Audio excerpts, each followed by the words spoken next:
Hello everyone. So we are discussing previous year questions of the chapter Organisms and Populations and the topic Populations. In today's session we are going to discuss a long answer type question of 5 marks which was asked in the CBSE Board Delhi Examination 2016. So the question is, A part, represent diagrammatically 3 kinds of age pyramids for human populations. B part, how does an age pyramid for human population at given point of time help the policy makers in planning for future. तो बेटा इस question के ए part में हमें diagrammatically as pyramids के जो 3 type है उन्हें रिप्रेजेंट करना है और बी पार्ट में बताना है कि एज पिरामिड ह्यूमन पॉपुलेशन के लिए किसी भी पॉइंट पे पॉलिसी मेकर्स को कैसे प्लानिंग में हेल्प करते हैं। So let's check the answer.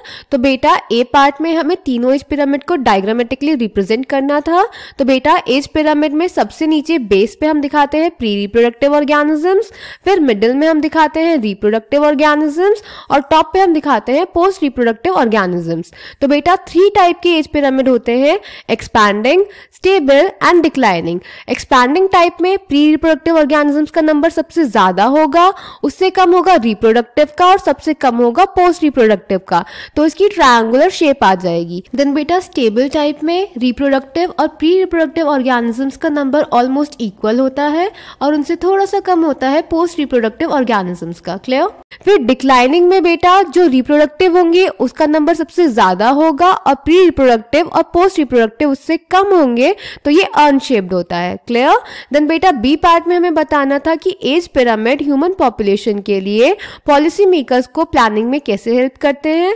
तो बेटा जो एज पिरामिड होते हैं इसमें हम प्री रिप्रोडक्टिव, रिप्रोडक्टिव और पोस्ट रिप्रोडक्टिव ऑर्गेनिजम्स का नंबर शो करते हैं। तो इससे हम पता लगा सकते हैं कि कोई भी पॉपुलेशन एक्सपैंडिंग यानी ग्रोइंग टाइप की है, स्टेबल टाइप की है या फिर डिक्लाइनिंग टाइप की है, तो उसके अकॉर्डिंग पॉलिसी मेकर्स अपनी प्लानिंग कर सकते हैं। क्लियर?